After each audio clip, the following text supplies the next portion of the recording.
दोस्तों, ईरान और इजराइल के बीच तनाव लगातार बना हुआ है। तो वहीं पश्चिमी देश, खासकर यूरोपीय यूनियन, अमेरिका, ब्रिटेन, ये तमाम देश कह रहे हैं कि ईरान ने गलत किया इजराइल पर हमला करके।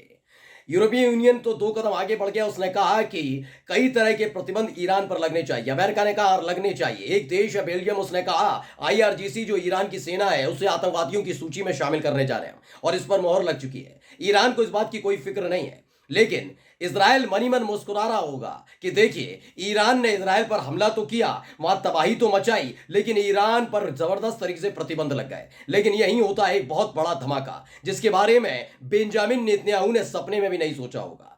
उत्तरी इजराइल में एक बहुत बड़ा हमला हुआ है, बिल्कुल हूती लड़ाकों की तर्ज पर। इस बार हिजबुल्लाह की तरफ से बेंजामिन नेतन्याहू को बड़ा झटका दिया। नमस्कार, मैं हूं साजिद गौतम और आप देख रहे हैं द कंटाप। मैं अपनी इस वीडियो की शुरुआत करूं उससे पहले एक छोटी सी अपील आपसे करना चाहूंगा। जो स्क्रीन पर आप नंबर देख रहे हैं, इस पर जितनी संभव मदद हो सके हमारी मदद कीजिए। हमारा हौसला बनाए रखिएगा और लगातार आपका प्यार, मोहब्बत, दुआएं हम तक पहुंचेंगे, उसके लिए तहे दिल से शुक्रिया। अब आपको खबर की तरफ लेकर चलता हूं और बिना देरी किए वो वीडियो आपको दिखाने जा रहा हूं, जिसे देखकर आपको लगेगा ये हूती लड़ाकों की तरफ से हमला है क्या। लेकिन नहीं, इस बार हिजबुल्लाह ने बिल्कुल हूती लड़ाकों की तर्ज पर इजराइल को दहला कर रख दिया। पहले वीडियो देखिए आप।